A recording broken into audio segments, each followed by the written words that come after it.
Hey everybody, this is Eric Clark's Travel Videos, and I'm here in Reims, France, and I'm at G.H. Merrill. Is that right? Yeah, G.H. Merrill Company, and it's a champagne company. They do champagne here, and they've been doing it for years and years and years and years, probably thousands of years, whatever it is.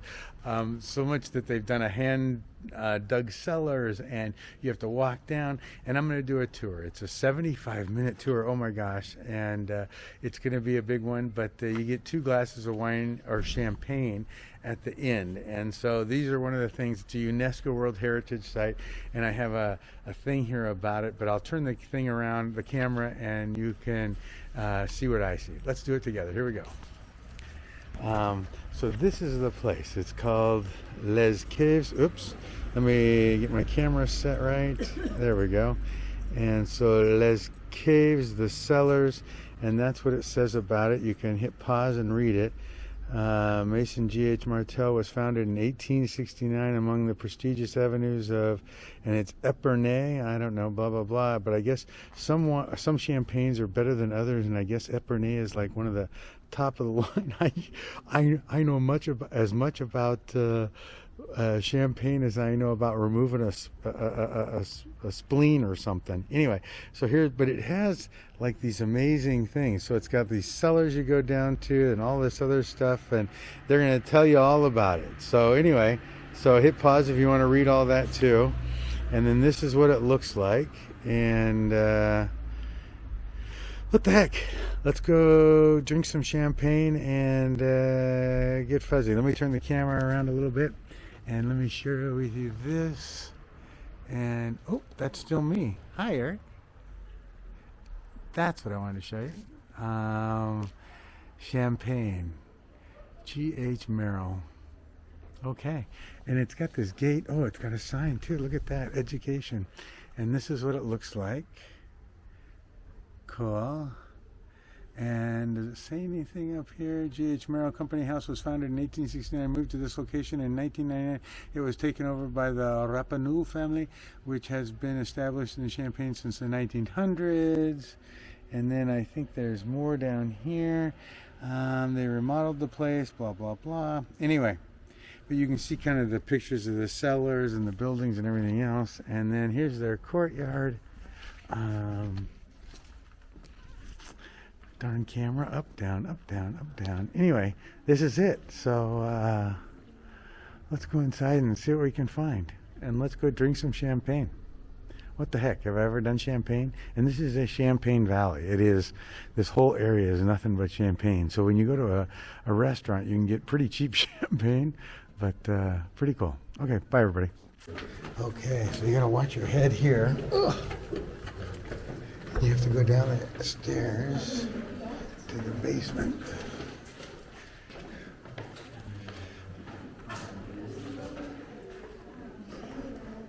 Interesting.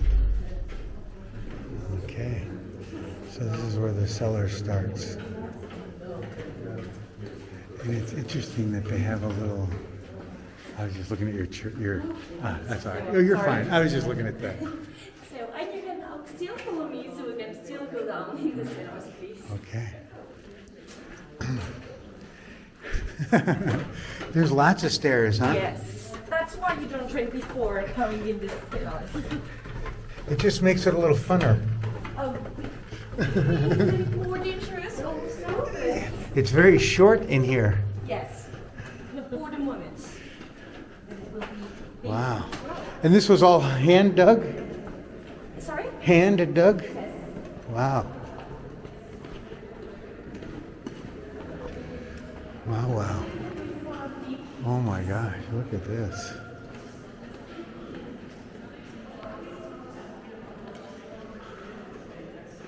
Wow. Look at all the bottles of wine. Amazing. Okay, I'll be back. 1869 by Gustav Heinrich Martel in association with the Tabourin family. So this same champagne house was bought about 1 century later in 1979 by the Rapeneau family, who also own their own champagne house, Rapeneau. So nowadays still the Rapeneau family who own the G.H. Martel Champagne House and also the Martel Collection Group, which own a few champagne houses such as Rapeneau and GH Martel, of course, but also Paul-Louis Martin or even Charles de Cazanove, that you may know. So first, we're going to do a tour in all the cellars, during which I will explain to you the making process of champagne. And just after, we'll do a tasting, during which I will explain to you the blending of all cuvées. So, we are here in all the cellars, and more specifically, the Cellar. In fact, you may already heard about the Cellar since you're in Reims. Those Cellars represent a set of galleries which were digged in the chalk. In fact, you can see chalk all around us. This chalk is a calcareous sediment which was left here 65 million years ago by the oceans. And this chalk offered to us perfect conditions to preserve champagne. In fact, we are here 10 meters deep, so it's approximately 30 feet deep. There is 85% of humidity, and there is no UV and a constant temperature. In fact, the temperature goes from 10 to 12 degrees all the year, no matter the weather outside. So it's approximately from 42 to 45 Fahrenheit all the year, no matter the weather outside.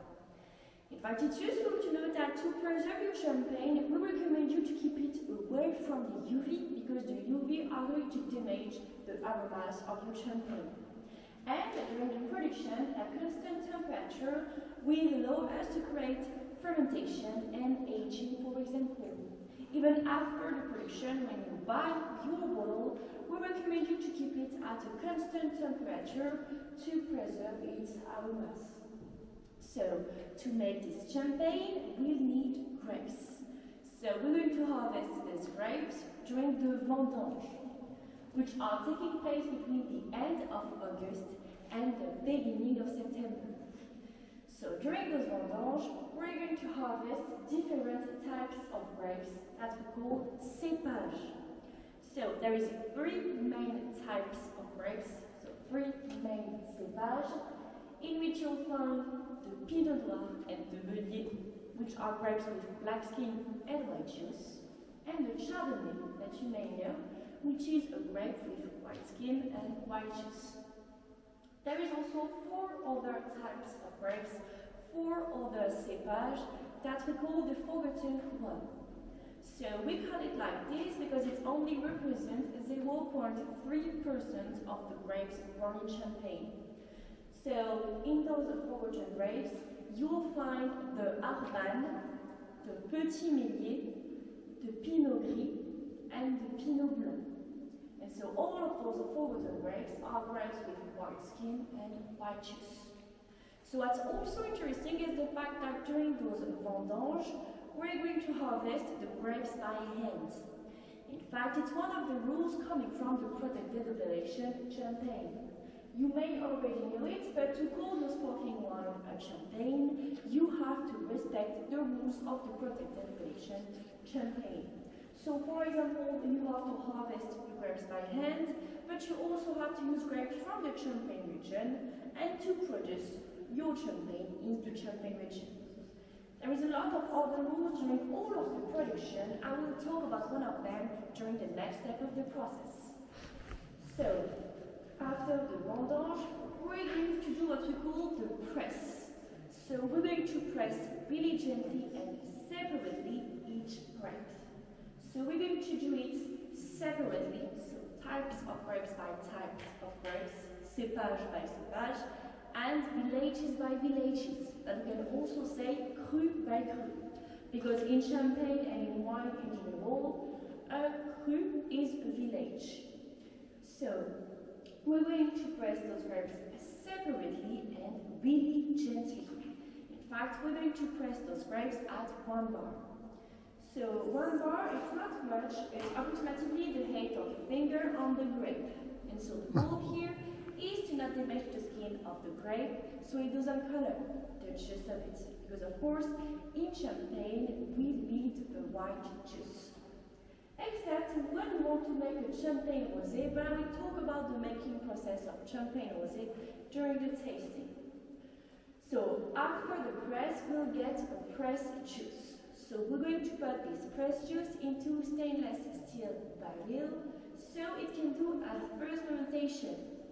To do so, we're going to add yeast, because the fermentation happens when the yeast eats the sugar, which is naturally in the grape's juice. So this reaction, this fermentation, will create alcohol and gas. But it's useful to note that during the first fermentation, the barrels are open. So the gas which is created can escape. So we won't get a sparkling wine yet. In fact, after about 2 weeks of fermentation, we'll get what we call a calm wine or a clear wine.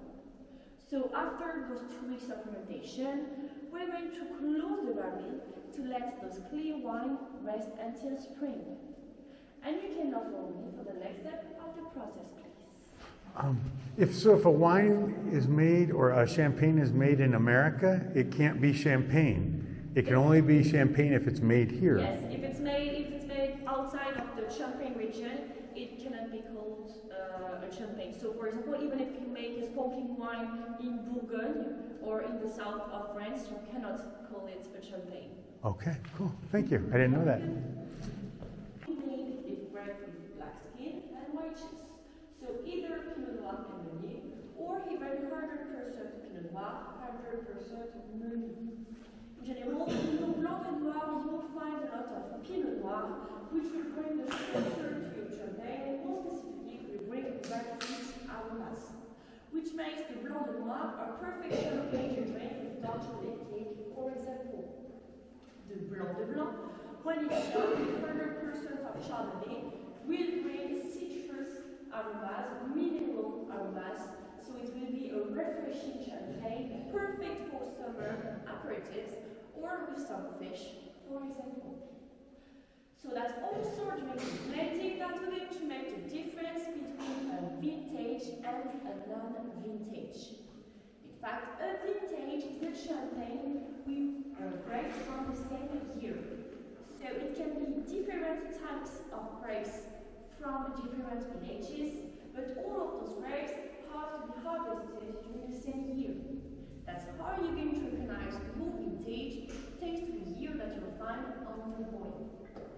A non-vintage is a champagne in which you'll find multiple years. To do so, we're going to add what we call reserve wine. So those reserve wine are clear wine from the past years that we kept. And so this process allows us to bring you every year the same aromas in the same cuvée. So a cuvée that you bought about 10 years ago still has the same aromas if you buy it nowadays. It's also useful to note that the non-vintages are going to represent the majority of the production in champagne. In fact, it's easier to find a non-vintage than a vintage, because in general, we only produce vintages when we have something to celebrate. So, for example, when we had a really good year, a really good harvest, which allowed us to create a champagne with the grapes of this year, but also when there is an anniversary of the champagne house, or even sometimes when the champagne house is owned by a family, when there is a birth in the family who own the champagne house. So, after the blending, we're going to what we call the bottling. So we're going to put the wine in the bottles, and so after the bottling, we're going to add what we call a liqueur de tirage. So it's interesting to know that in French, bottling means tirage. So a liqueur de tirage is a bottling liqueur. So this liqueur is made of sugar and yeast. You may have understood it. The goal here is to create a second fermentation. But this time, we're going to close the bottle with a metal cap. So the gas which is created cannot escape. So after the second fermentation, we'll get a sparkling wine. And that's why we say that it's during the second fermentation that the wine became a champagne.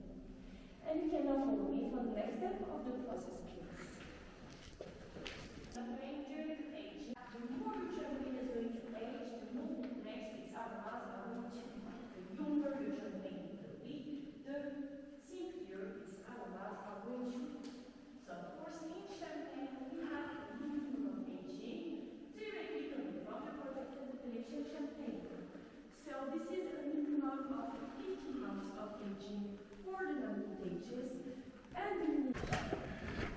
Okay.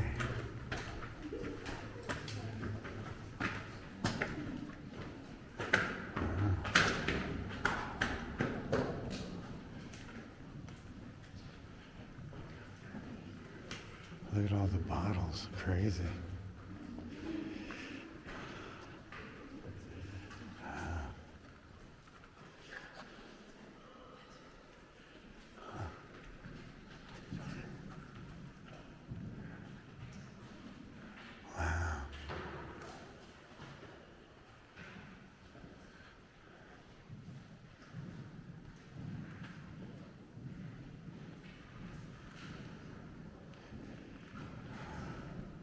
All the corks.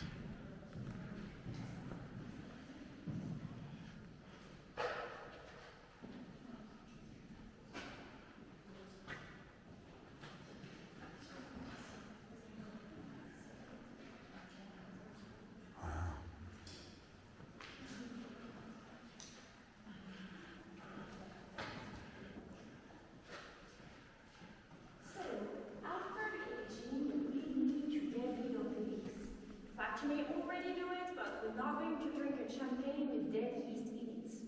So first, we're going to do what we call the riddling. So we're going to put the bottles on those riddling bikes.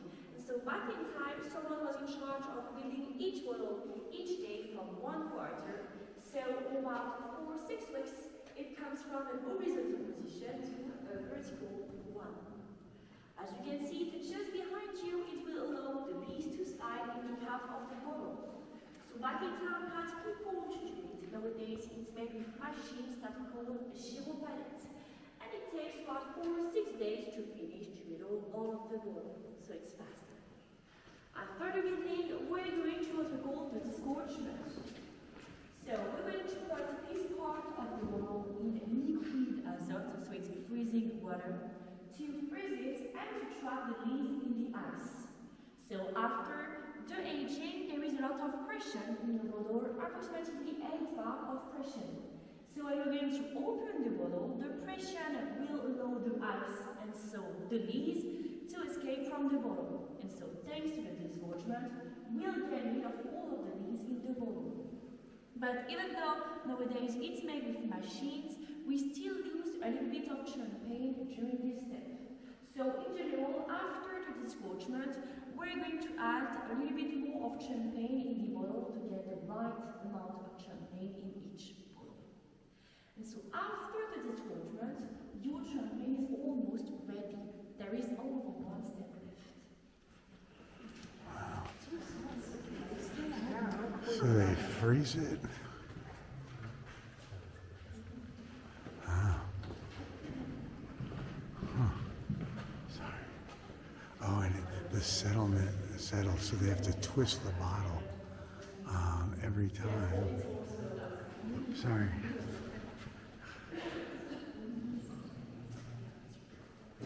Wow. So the person, there's a job, they have to twist these bottles all the time. Crazy. Okay, I'll be back. The dosage, the amount of sugar in your champagne. So you can know if it's an extra brut, so it's about 6 grams of sugar per liters.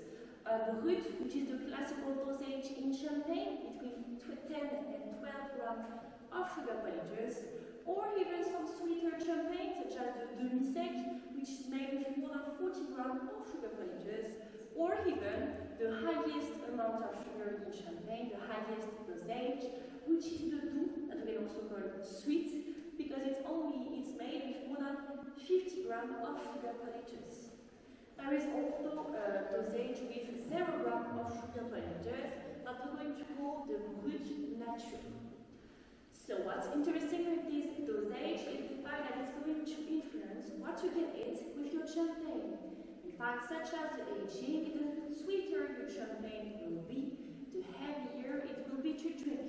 So it will be more for more complex meat with sauce or with dessert, for example. A champagne with less sugar will be lighter to drink, so it will be more for aperitifs or some lighter meals such as white meat and fish, for example.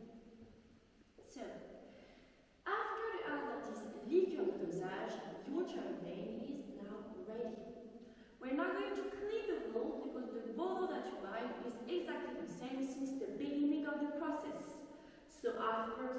spending so much time in the cellars, it needs to be a bit refreshed. So you're going to clean the bottle, close it, dress it, and sell it, so you can consume it, drink it whenever you want. So now you know how we make champagne. You can now follow me for a more historical part of our cellars before we go back to the tasting room. Oldest part of our cellars. In fact, it's useful to note that back in time the cellars were not digged in the chalk to preserve champagne. They were digged between the 8th and the 15th century, when the chalk was used as a building material. In fact, we were building houses or even the fortification wall around France with chalk.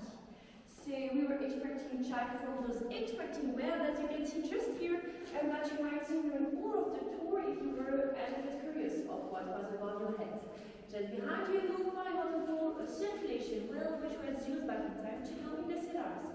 So there is some spot for your hands and your feet, but that water to carry each other up. It's dangerous and it goes on the neighbor house. So I'm not sure she's waiting for you with a champagne bottle. So, we were using chalk to build houses, for example. But we rapidly realized that the chalk is not really practical. In fact, when it rains, it will absorb the water, and if it freezes, it will collapse. So we rapidly left the cellars when we realized that there was a more practical building material, and so that's only in the 18th century when champagne houses came in house and discovered the potential of those cellars to preserve champagne that they were reused. But they also had a really important place in history, and more specifically during the First and the Second World War. During the First World War, that's here that a lot of soldiers were hiding. And during the Second World War, that's here where a lot of persons were hiding. So we even found some church or schools in these cellars after the Second World War. And so that's for all of those reasons that all cellars and all of the cellars in France were classified at the UNESCO Mondial Patrimoine. So this is now the end of the tour. You can follow me so you can come back up in the tasting